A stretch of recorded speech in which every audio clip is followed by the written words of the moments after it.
Salut à tous. Bienvenue sur ma chaîne YouTube. Aujourd'hui, je vais vous expliquer un film d'action américain de science-fiction intitulé Aeon Flux. Soyez prêts pour quelques spoilers à venir. Prenez soin de vous.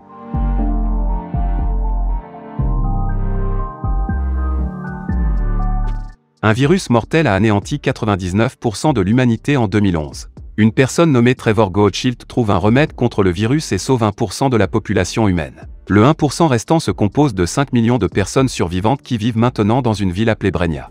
La prémisse du film se déroule en 2415. 404 ans après la pandémie, la ville de Brenia a complètement changé. À première vue, cela ressemble à une ville utopique parfaite avec des gens heureux et une meilleure qualité de vie. Des murs de béton massif entourent la ville circulaire pour empêcher les gens de sortir des locaux et d'attraper potentiellement le virus.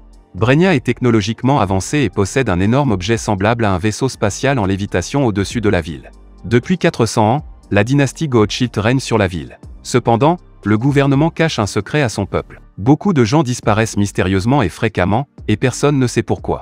Encore plus étrange, c'est que toute la population fait des cauchemars étranges, et le gouvernement demande qu'elle soit soignée. Tout le monde soupçonne que c'est le gouvernement qui est impliqué dans les disparitions, mais personne n'est assez courageux pour s'opposer aux Goldschmidt, à l'exception d'un groupe de personnes appelées les Monicans. Monicans est une organisation rebelle clandestine qui vise à obtenir des réponses aux disparitions fréquentes et à lutter contre le règne absolu des Goldschmidt. Le protagoniste du film, Aeon Flux, est un assassin hautement qualifié et un guerrier qui travaille secrètement avec les Moniciens. Au début du film, on la voit se promener dans les rues de la belle ville. Elle rencontre un homme à un carrefour et les deux s'embrassent. Nous voyons l'homme transférer une pilule de sa bouche à la sienne pendant qu'ils s'embrassent. Lorsque les deux se séparent et suivent leur propre chemin, Aeon prend la pilule. C'est une technologie télépathique avancée utilisée par les Moniciens pour communiquer entre eux.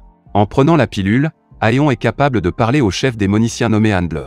Elle lui confie une nouvelle mission, saboter le centre de surveillance central de Goldschmidt. Plus tard, nous voyons Aeon marcher dans une rue animée de la ville. Un vieil homme montre aux gens une photo de sa fille, demandant si quelqu'un l'a vue. Aeon rencontre sa sœur cadette Una, et les deux prévoient de se rencontrer pour le dîner ce soir-là.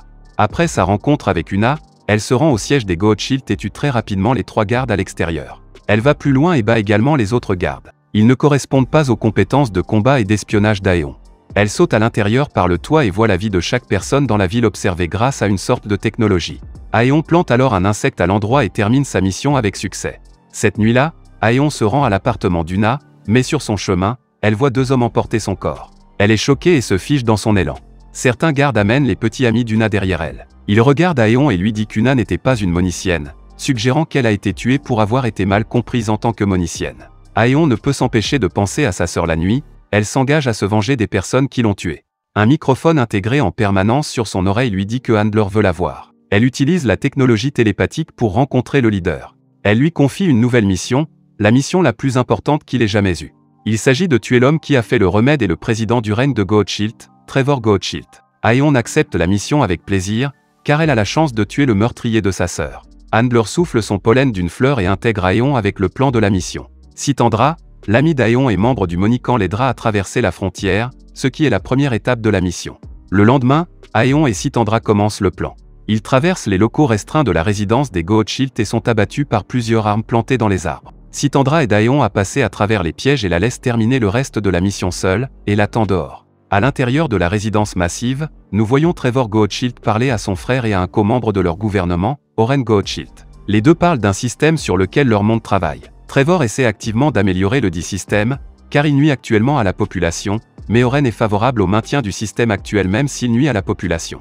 Quelque temps plus tard, Aeon trouve Trevor dans un auditorium en train de pratiquer un discours. Elle vient devant lui et pointe son arme sur lui. Cependant, avant qu'elle ne puisse appuyer sur la gâchette, Trevor l'appelle Catherine. Aeon a un flashback de 2 personnes en train de s'embrasser et ne semble pas pouvoir lui tirer dessus. Quelqu'un derrière elle lui fait perdre connaissance.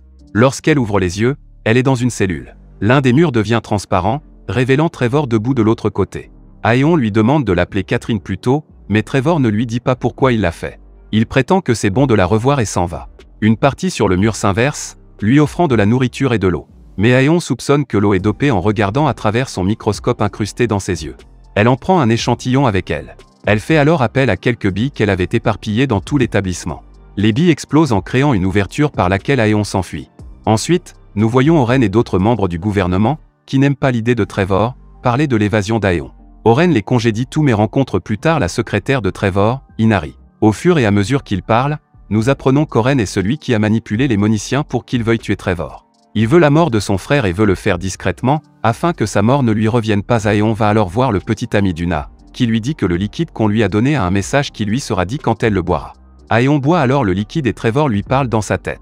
Il lui demande pourquoi elle ne l'a pas tué plus tôt quand elle en a eu l'occasion, puis il l'appelle à un endroit. Aeon se précipite pour aller le rencontrer. Elle lui demande une réponse à tout cela, mais il lui demande plutôt pourquoi elle est ici, voulant qu'elle se souvienne de la vérité elle-même. Dans le feu de l'action, les deux s'embrassent. Après un moment, Aeon se réveille nu à côté de Trevor et est confus. Elle ne sait pas ce qu'il a pris plus tôt. Elle l'étrangle et l'assomme. Aeon trouve alors une porte secrète menant à une bibliothèque. Une armure s'accroche soudainement à elle et l'amène au laboratoire de Trevor. Elle voit qu'il a fait une sorte d'expérience. Mais à ce moment-là, elle est confrontée à la sécurité personnelle et assistante de Trevor, Freya. Freya la connaît comme l'assassin envoyé pour tuer son patron, alors elle l'attaque. Les femmes se livrent un combat intense, toutes deux également qualifiées. À la fin, Aeon parvient à s'échapper par une ouverture secrète. Lorsque Trevor revient à la conscience, Freya lui dit qu'elle sait l'échapper et il lui demande de ramener Aeon vivant. Oren et les autres officiels voient que Trevor et Freya ont couché ensemble. Ils pensent que Trevor a trahi leur confiance en accueillant un membre du Monican, alors ils veulent qu'il le détrône complètement. Elle retourne voir Sitandra et lui dit qu'elle a abandonné la mission. Ils se disputent après quoi, Aeon attache Sitandra et s'enfuit. Elle voit la structure flottante dans le ciel à travers laquelle les Goatshield gardent un œil sur les citoyens. Elle grimpe pour l'atteindre. À l'intérieur, elle voit un homme étrange contrôlant un étrange panneau. L'homme voit Aeon et lui souhaite la bienvenue. Il pointe vers une direction et disparaît, laissant un Aeon confus faire ce qu'elle veut.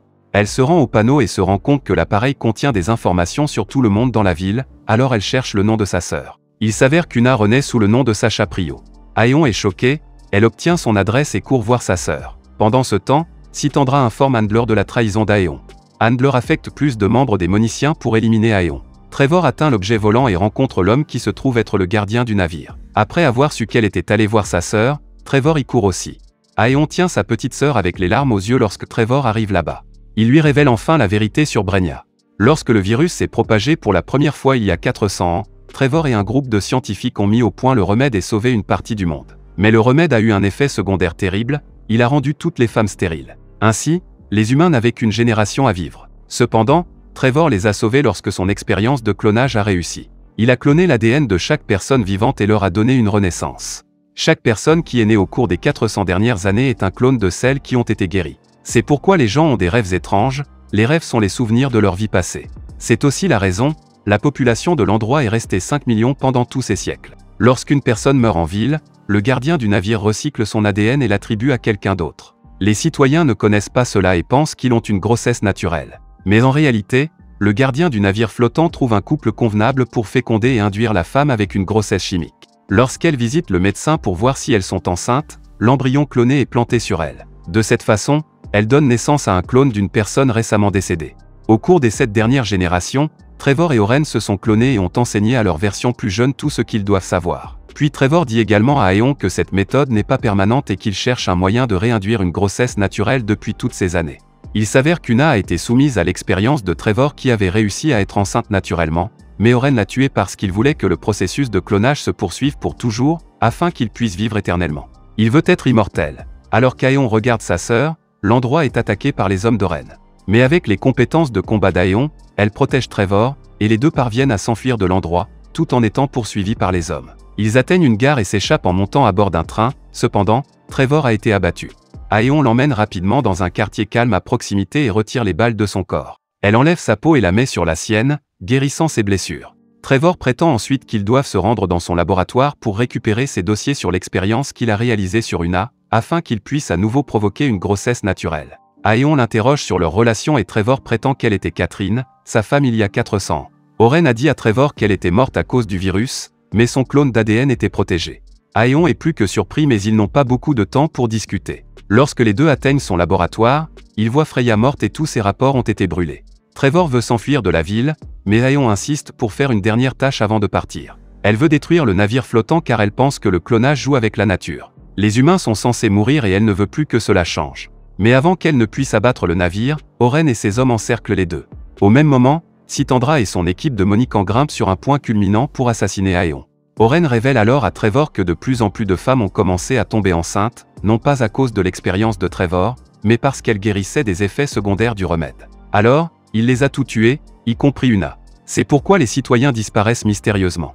Il envisage maintenant de les tuer tous les deux et de continuer le monde du clonage. Pendant qu'il parle, Aeon remarque Sytandra au loin. Elle utilise la technologie de la télépathie pour la convaincre de les aider.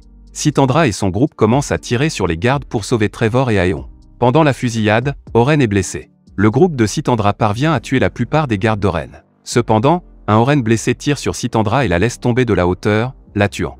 À la fin, Trevor et Oren se retrouvent face à face. Aeon tue Oren lorsqu'il pointe son arme sur Trevor. Aeon monte alors sur le navire et le fait exploser, détruisant les clones d'ADN qui y sont stockés.